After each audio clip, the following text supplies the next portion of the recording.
Arivavaka isika rehetra tompoko. Misaotra anao izay Andriamanitra ray tsara indrindra ny an-danitro ny amin'ny famindramponao sy ny fitiavanao anay. Misaotra anao fa tianay amin'ny fitiavana mandrakizay tsy mety levina tokoa ianao ary manaiky ny ray be fiantra amin'ny alalan'i Jesosy Kristy tomponay. Ka izany famindramponao sy ny fitiavanao izany izay avoazinao aminay isa-maraina no mbola tsy mahalany ritranay. Misaotra anao izay famitian'io ity dia mbola manakambara aminay ianao, mampahafantatra anay ny asarobidin'ny fahamasinana ny fanambadiana ary sitrakao indrindra ny hanananay izany fiadanana sy fahasambarana ao amin'izany fanambadiana izay efa ianao Andriamanitra no namorona, ianao Andriamanitra no nanangana azy ho tandrom-pitahiana eo am-pelatananao. Dia misaotra anao izay ny amin'ny fisian'ny zanaky ny Fiangonana Loterana Malagasy izay mankalaza ny 10 taonany amin'ity taona ity, ka nanananay anjara amin'izany fampianarana sy ireo fampianarana maro mifandimby ho fanorenam-pinoana sy ho fitaizana ny fiainam-panahy ny kristianina tsirairay avy.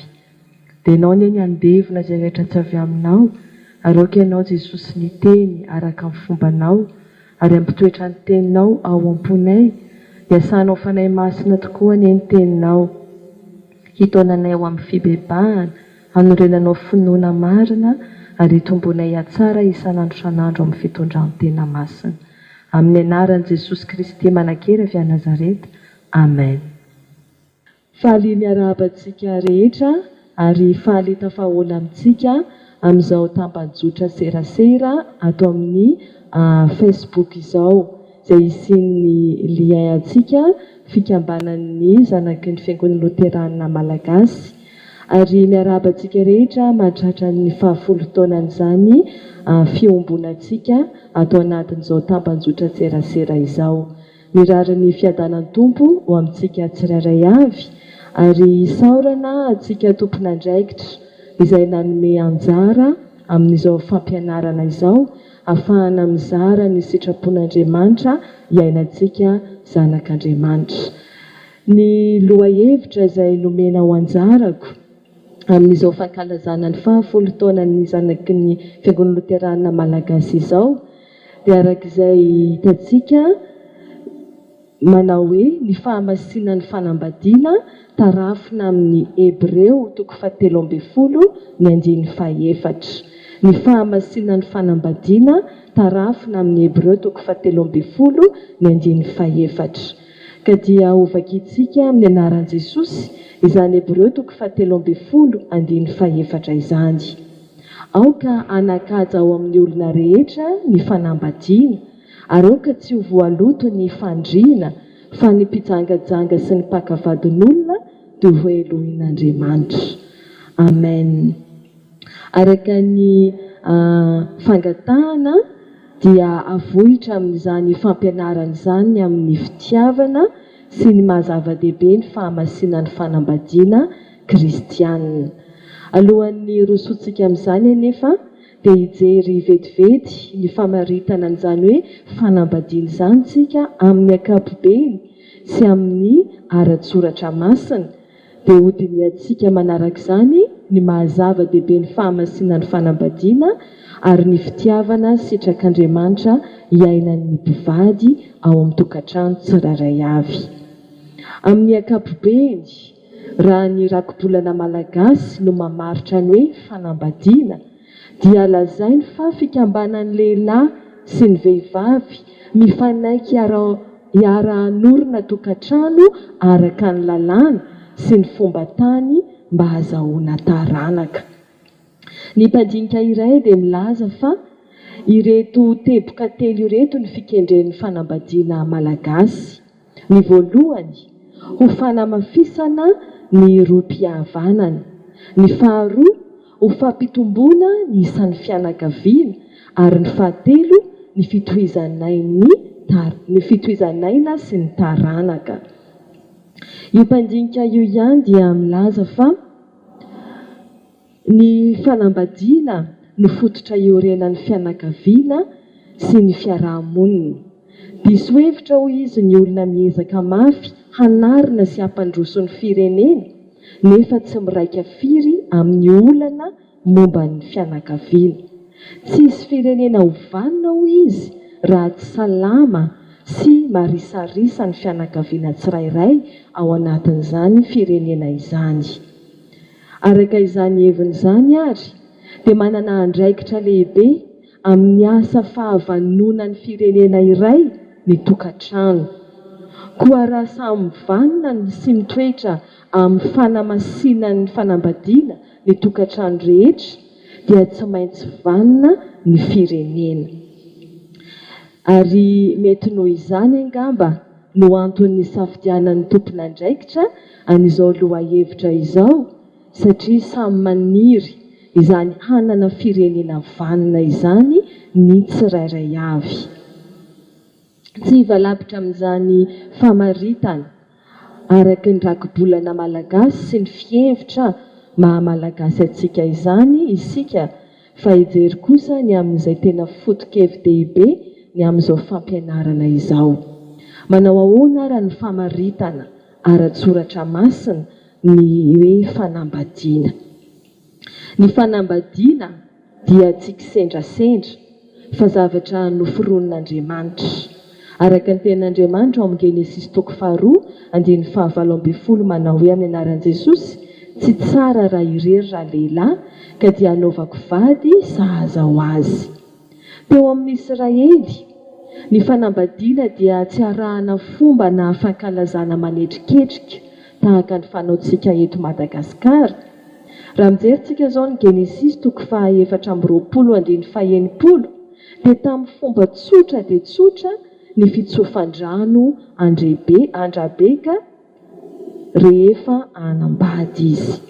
Raisina ny toy ny fanekena masina nefa izany fanambadiana izany tao amin'ny testamenta taloha. Tena fanekena masina izany.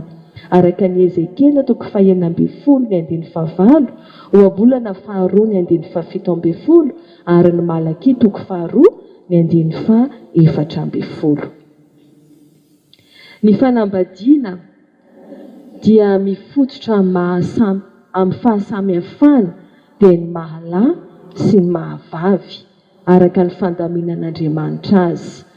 Voalaza izany ao amin'ny Genesis 1:17, lahy sy vavy no namoronan'Andriamanitra azy. Marihana nefa fa tsy mifototra amin'izany fahasamihafana araka ny nofo izany ihany ny fanambadiana, dia ny mahalahy sy ny mahavavy, fa raha izany ihany dia tsy misy mahafa-tsika amin'ny biby. Fa ny tena fototra iorenan'ny fanambadiana araka ny soratra masina dia ny fitiavana. Ka ny fitiavan'ny lahy sy ny vavy izay mampikambana azy ireo ho nofo iray araka ny ten'Andriamanitra hoe ary noho izany ny lehilahy dia andao ny rainy sy ny reniny ka hikambana amin'ny vadiny, ary dia ho nofo iray ihany izy roa araka ny Genesis 2:4-20. Koa ny fitiavana mifameno ao amin'ny lasiny vavy indrindra zany no mampanambadiana ny fanambadiana, ary io no maha tokantrano sambatra. Ary izany fitiavana izany no fototra mampiray amin'ny alalan'ny fanambadiana, ka mahatonga azy ho nofo iray ihany araka ny tenin'Andriamanitra io. Izany hoe ny fitiavana no vona mamatotra ny fanambadiana. Ny Korinthiana 1:7 dia mamaritra tsara ny amin'izany fitiavana vona mamatotra ny fanambadiana izany. Ilazany manomboka eo amin'ny 4 aminaran'i Jesosy hoe ny fitiavana maharo-po sady mora fanahy, ny fitiavana tsy mialona, tsy mirehare, tsy moeboebo, tsy manao izay tsy mahamendrika, tsy mitady ny azy, tsy mora sositra, tsy manao otro-po, tsy mifaly amin'ny tsy fahamarinana fa miara-mifaly amin'ny fahamarinana kosa, mandefitra ny zavatra rehetra, mino ny zavatra rehetra, manantena ny zavatra rehetra, maharitra ny zavatra rehetra. Ny fitiavana tsy ho levina mandrakizay, fa raha ny faminaniana dia ho levina, na ny fiteny tsy fantatra dia hitsahatra, na ny fahalalana dia ho foana, fa sombotsombo ny fahalalantsika ary sombotsombo ny faminaniantsika, fa rehefa tonga ny tanteraka dia tsy sombotsombo ny tsony. Fa ankehitriny dia ireto telo reto no mitoetra: ny finoana, ny fanantenana, ny fitiavana, fa ny fitiavana no lehibe amin'ireo. Mbola ho jerentsika any amin'ny tapany fahatelo farany ihany ny amin'izany fitiavana sitrak'Andriamanitra iainan'ny mpivady kristianina izany. Izany indrindra no hidirantsika ny amin'ny fanambadiana kristianina. Manao ahoana izany fanambadiana kristianina izany? Ny hevitenin'ny Lotera raha manambara ny amin'ity Hebreo 7:14 ity izy, dia hoy izy hoe noho izany dia entintsika ao am-piangonana ihany koa ny mpampakatra sy ny ampakarina, mba hanekeny ampahabe maso fa hiroso ao amin'ny fanambadiana masina izy ireo araka ny didin'Andriamanitra, fa tsy mikasa ny aina ao amin'ny tokantrano maso. Ka dia tsofin-drano izy ireo ary tsy hisalasalana, fa Andriamanitra dia mitahy azy ireo. Nefa tsy maintsy mitandrina mafy ireo mba hitoetra ho voatahy hatrany, ka hitondra ny fiainam-panambadiana araka ny mahampivady azy ireo ao anaty fahatahorana an'Andriamanitra, fahadiovana, tsy fananatsiny, ka dia hitoetra ho voatahy hatrany izy ireo. Ka ny fanambadiana kristianina izany, araka izany hevitenin'ny Lotera izany, dia fanambadian'ny samy kristianina, manangana sy manorina ny tokantranony eo amin'ilay vady fehizoro dia Jesosy Kristy, ka maniry hanjakan'Andriamanitra sy ho tapan'Andriamanitra izany tokantrano izany. Hitondrany izany tokantrano izany ho tsofan-drano fanamasinana ao am-piangonana. Ka ny hoe fanamasinana ny tokantrano dia ny fanafahana azy amin'ny ratsy, fiarovana azy amin'ny ratsy, ary indrindra fametrahan'ny mpivady eo an-tanan'ilay nanorina ny fanambadiana izany tokantrano izany, mba hanjakana izany fitiavana madio sy marina avy amin'Andriamanitra izany, amin'ny alalan'ny fiasan'ny fanahy masina izay mitari-dalana azy ireo amin'izany tokantrano kristianina izany, fanahy masina izay hanjaka ao am-pony sy ao amin'ny tokantranony, hananan'izy ireo tokoa izany fitahiana avy amin'Andriamanitra izany. Ny fanambadiana sy ny tokantrano kristianina araka izany dia fiorenan'ny fiangonan'Andriamanitra etỳ an-tany, ka manomboka eo amin'ny isan-tokantrano ny fiangonana izay mandrafitra ny fiombonan'ny olona masina. Ho jerentsika manaraka ary ny mahazava-dehibe ny fahamasinan'ny fanambadiana kristianina. ny mahazava-dehibe ny fahamasina ny fanambadiana kristianina. Efa voalaza teo aloha fa Andriamanitra mihitsy no nanorina ny fanambadiana. Genesis 2:1-4 sy ny 1:1-20 hatramin'ny 4:20. Izany hoe noforonin'Andriamanitra hatramin'ny voalohany izany fanambadiana izany, ka dia sarobidy eo anatrehan'Andriamanitra izany, ary tena masina eo anatrehan'Andriamanitra. Ny fanambadiana dia kisarany eo ny soratra masina, ny fifamatoram-piainana sy ny fiombonana teo amin'ny Jehovahandriamanitra sy ny vahoaka Israely noho ny fanekena izay nataony, ary amafisin'ny Paoly izany araka ny Efesianina 5:2-20 sy ny 5:5-7 fa ny fifanompoan'ny mpivady dia endriky ny fifanompoana eo amin'ny Jesosy Kristy sy ny fiangonana, ka ny vavy dia sarin'ny fiangonana ary ny lahy dia sarin'ny Kristy, manambara ny fahalebiazan'ny fahamasina ny fanambadiana izany. Izany mahasaro-piaro an'Andriamanitra izany indrindra no ilazan'ny tenin'Andriamanitra ary ambarany ao amin'ny Exodus 20:4-20 izay nanomezan'i Jehovahandriamanitra ny didy 10 indrindra izany, ka ilazana fa ho fiarovana izany fahamasina ny fanambadiana izany no nanomezan'Andriamanitra ny didy 10, ka nanomezany indrindra ny amin'ny didy manao hoe aza mijangajanga. Raha mijery ny hevitry ny didy hoe aza mijangajanga isika, dia lazain'ny Lotera ao indrindra fa tsy maintsy atahotra sotia ary atoky an'Andriamanitra isika, ka tsy hiteny ratsy ho mantona adio fitondranteny, ary ny mpivady dia hifankatia sy hifanaja.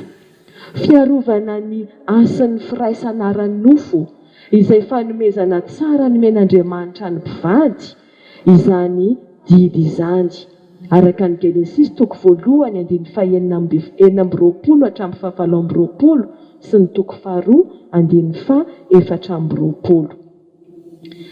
Tena fandotona sy fahavetavetana izany fanomezan'Andriamanitra izany indrindra mantsy ny fiainana ny fijangajangana, ary tena miantsy ny fahatezeran'Andriamanitra indrindra izany fiainana ny fijangajangana izany. Izany no ilazana araka ny tenin'Andriamanitra izay anoraina antsika izao fampianarana izao ao amin'ny Hebreo 13:4 manao hoe aoka tsy ho voaloto ny fandriana fa ny mpijangajanga sy ny mpakavadin'olona dia ho Elohin'Andriamanitra. Ny tenin'Andriamanitra dia mampianatra mazava tsara arak'izay hitantsika ao amin'ny Matteo 5:17 fa tsy ny firaisana ara-nofo mivantana amin'ny vehivavy na ny lehilahy ivelan'ny fanambadiana ihany no antsoina hoe fijangajangana, fa efa fijangajangana sahady hoy ny tenin'Andriamanitra, ny fitsiriritana lehilahy na vehivavy ao am-po ho amin'izany firaisana ara-nofo izany, ary mitovy izany eo anatrehan'Andriamanitra, eo imason'Andriamanitra dia samy efa fijangajangana, na ny filana ao am-po fotsiny ihany na efa firaisana ara-nofo mivantana amin'ny lehilahy na vehivavy ivelan'ny fanambadiana. Izany hoy ny fanazavana eto dia fialana na famadihana sahady amin'ny fanekena tao amin'ny fanorenana ny fanambadiana. Ary izany fialana amin'ny fanekena amin'ny fanorenana ny fanambadiana izany no tena miantsy ny fahatezeran'Andriamanitra, satria fandaingana na famadihana mihitsy an'Andriamanitra izay nanatrika izany fanamasinam-panambadiana izany teo anatrehan'ny altara. Isan'ny zavatra manimba ny aim-panahin'ny kristianina ny fijangajangana. androm-piaramonina araka an'Andriamanitra ny fanambadiana ka mitaky ny anarahana ny didiny izany. Genesis 7, 7:20 ny 9:20 tapany B, Malaki 2, 9:15 ary ny Efesianina 5, 1:20 ka hatramin'ny 7:30. Fahadiovana, fahamarinana, fahatokisana ary fitiavana no fefy miaro an'io androm-piaramonina masina io amin'ny fijangajangana. Raha tsy manjaka ao amin'ny tokantrano izany fahadiovana, fahamasinana, fahatokisana ary fitiavana izany, dia ho mora ny idiran'ny fijangajangana ao amin'izany fanambadiana izany. Efa nanimbatra amin'ny testamenta taloha ny toe-pitondran-tena fijangajangana, ary mbola nanimba ny fiangonana sy ny tokantrano maro tao amin'ny testamenta vaovao sy ny fiangonana voalohany izany, ary manimba ny fiainam-panahin'ny tsirairay avy rahatrizay. Arak'izay ambara ao amin'ny Genesis 7:20-4, Deuteronomie 7:20-20, Tantara voalohany 5:1, Koritiana voalohany 1:7, Galatiana 5:7, Efesianina 5:5, Kolosianina 3:10 ka hatramin'ny 9, ary ny Apokalipsy 2:20 ny 9:12. Manao ahoana ary ny fitiavana sitrak'Andriamanitra ifampitondran'ny mpivady. Hoy ny tenin'Andriamanitra ao amin'ny Efesianina 5:1 ka hatramin'ny 5:20. Aoka hifanaiky amin'ny fahatahorana ny Kristy ianareo. Ianareo vehivavy manekeny vadanareo tahaka ny anekenan'ny Tompo, ary ny lehilahy ny lohan'ny vavy dia tahaka ny Kristy koa no lohan'ny fiangonana. Ianareo lehilahy tiava ny vadanareo dia tahaka ny tiavan'ny Kristy ny fiangonana, ka nanolora ny tenany hamonjy azy. Kofe mamatotra ny fifankatiavam-pivady ny fifanekeny atahotra an' Jesosy Kristy.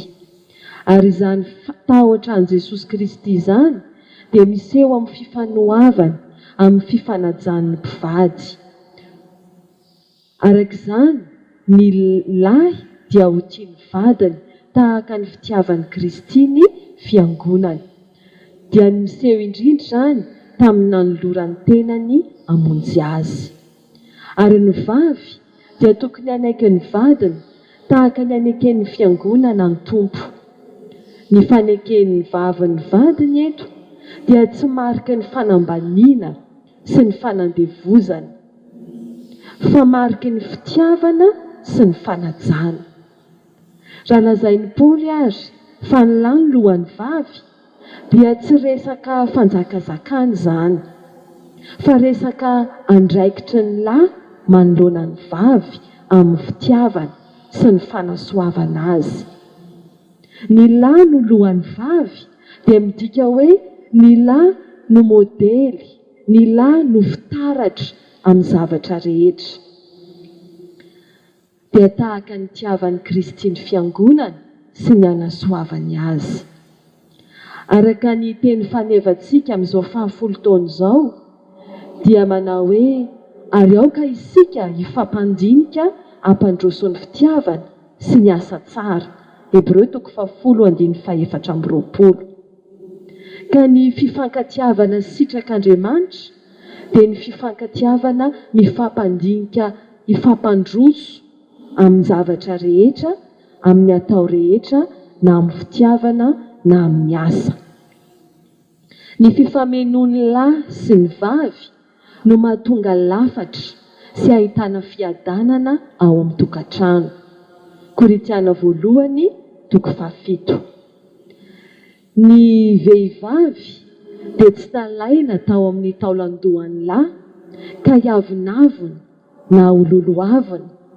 Tsy nalaina tamin'ny taolatongotra koa anefa ny vehivavy ka ho hitsakitsahina na atao tsinotsinona, fa nalaina tamin'ny taolatehezan-dra lehilahy ny vehivavy mba ho tiaviny sy ho sakambininy, araka ny Genesis 2:1-20 hatramin'ny 7:20.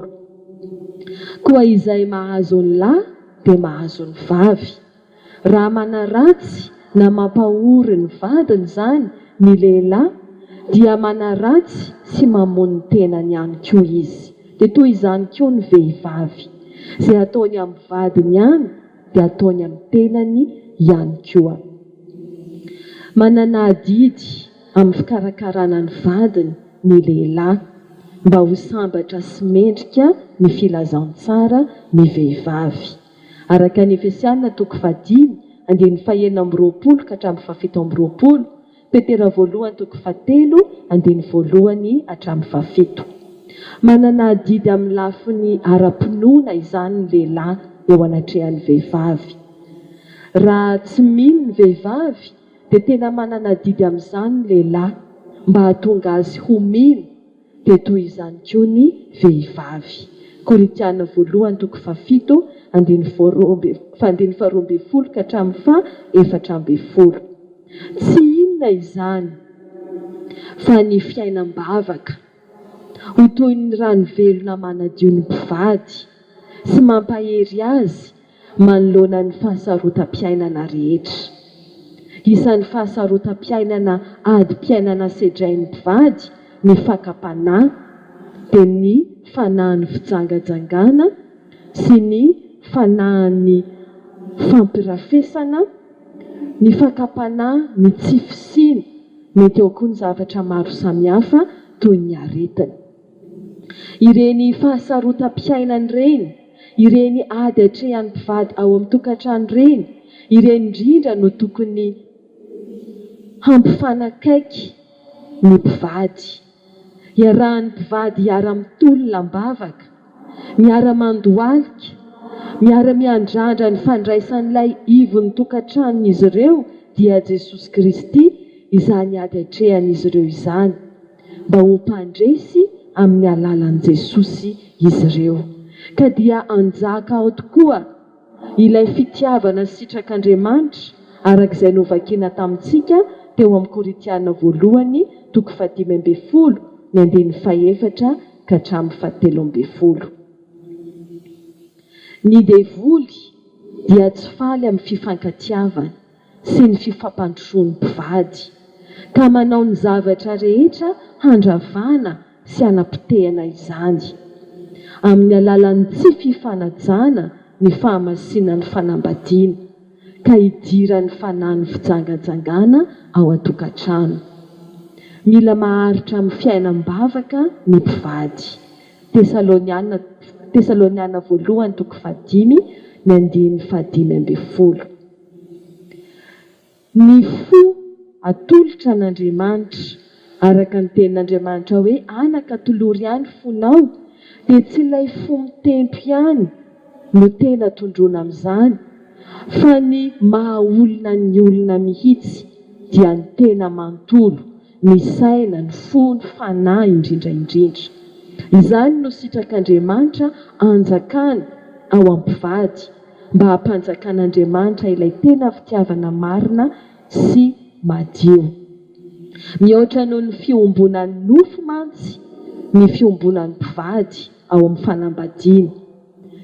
Tsy ny firaisana ara-nofo fotsiny ihany no mahampivady mpivady, fa indrindra fa ny firaisana am-panahy.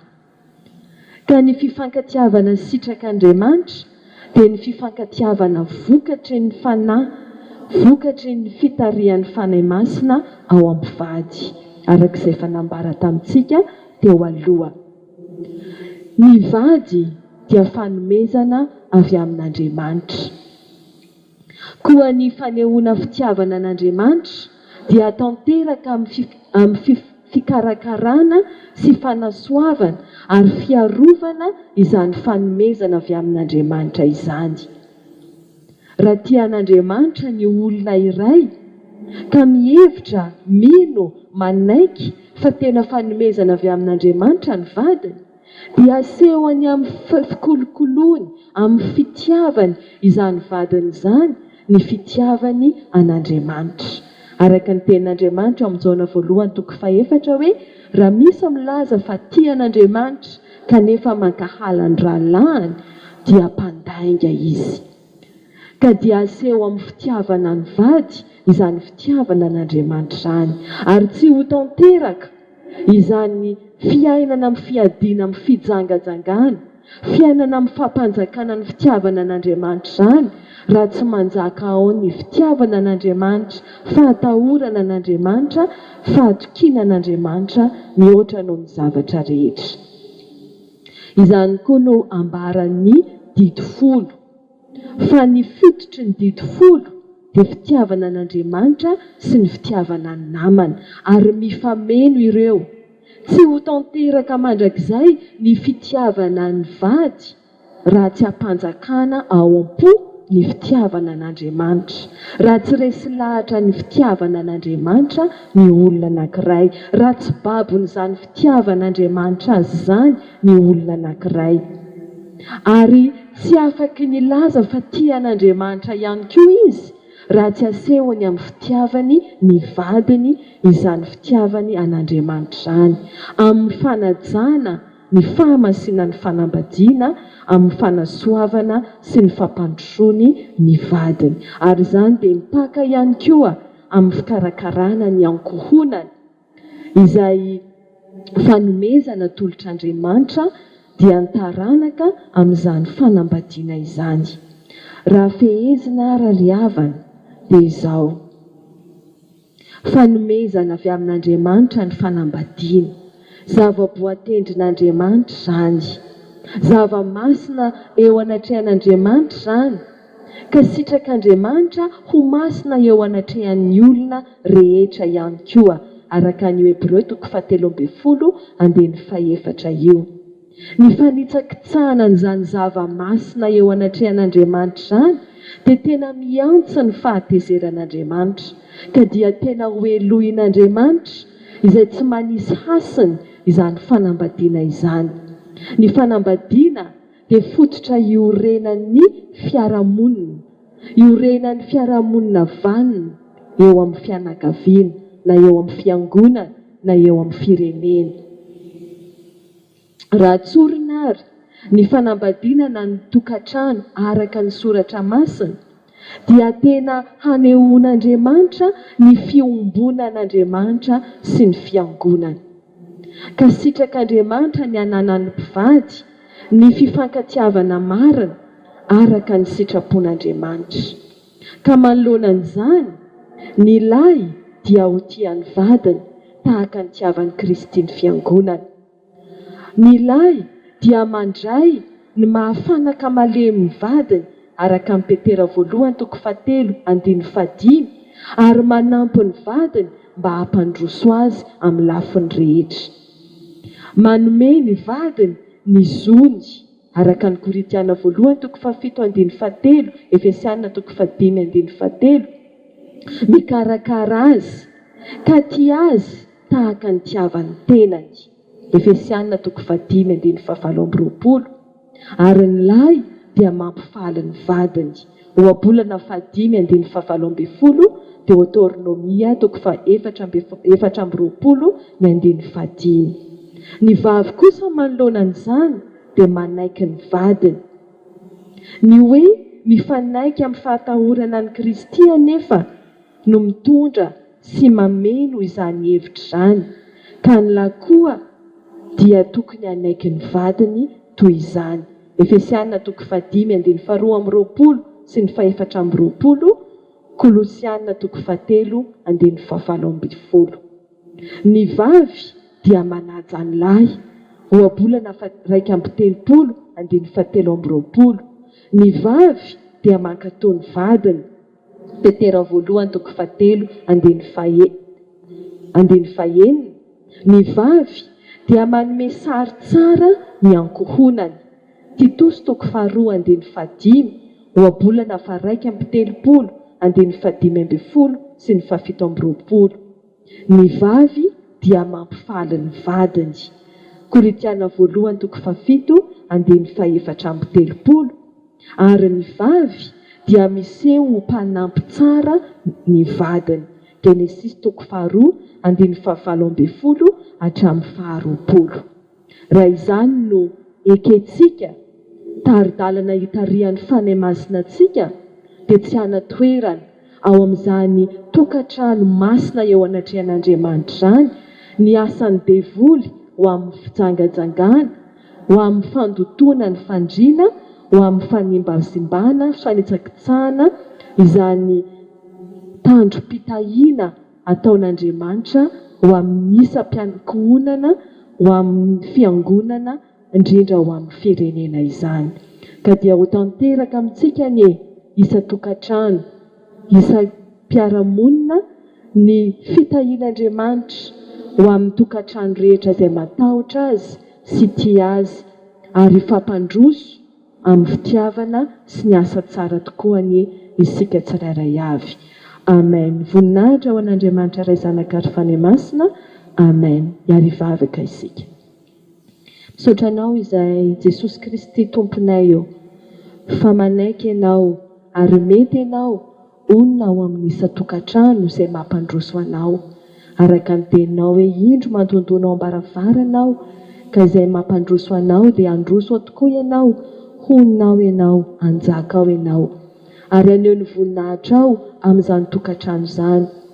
Hanafy herin'ny mpivady tsirairay avy, anisy fefy manodidina amin'ny herin'ny fanahinao masina. Tsy ahafahan'ny fahavalo hiditra ao amin'izany tokantrano izany. Tsy ahafahan'ny fahavalo haka toerana ao am-po, ao an-tsaina amin'ny isan'ny mpivady tsirairay avy. Miarova ny tokantrano tsirairay avy Jesosy eo, indrindra fa amin'izao andro farany izao, izay fotoana hanjakan'ny devoly tokoa, fotoana hanjakan'ny fiemorana, fotoana hanjakan'ny fijangajangana. Arova ny mpivady tsirairay avy, ary tehirizo hanana tokantrano sambatra, hanjakan'ny fitiavana madio sy marina avy aminao. Anaiky tarihinao fanay masina mba hanjakan'ny fahasambarana tokoa ny tokantrano tsirairay avy. Ary izao tambanjotra izay andraisana ny aim-panahy fahavelomana avy aminao izao, dia ho tahinao isin'ny fiombonana marina sy madio avy aminao tokoa, ka hifandinika hifampandroso amin'ny fitiavana sy ny asa tsara rehetra. Amin'ny anaran'i Jesosy Kristy manan-kera avy any Nazareta. Amen.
Samrubavaka asam jajamina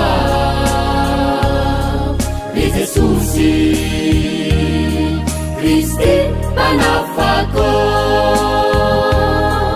litenina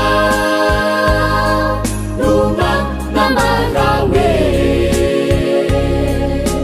magata tiome nayanare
Fianaku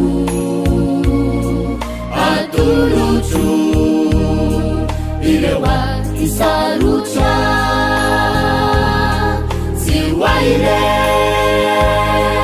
fauku ifirenena mianga masitanu famita samruvavaka Mina Jesusi Kristi panafako litenina luma namarawe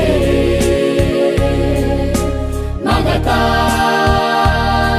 tiome nayanare samruvavaka Mina Jesusi Kristi panafako litenina luma namarawe magata tiome nayanare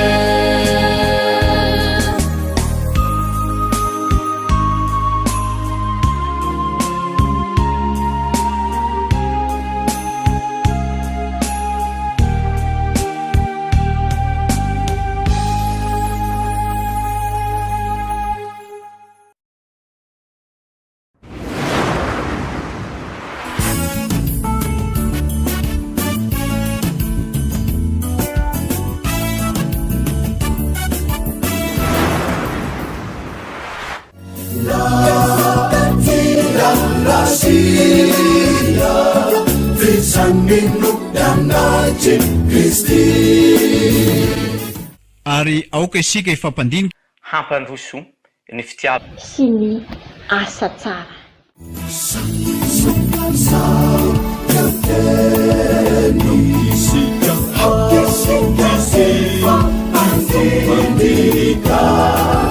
hampandroso ny fitiava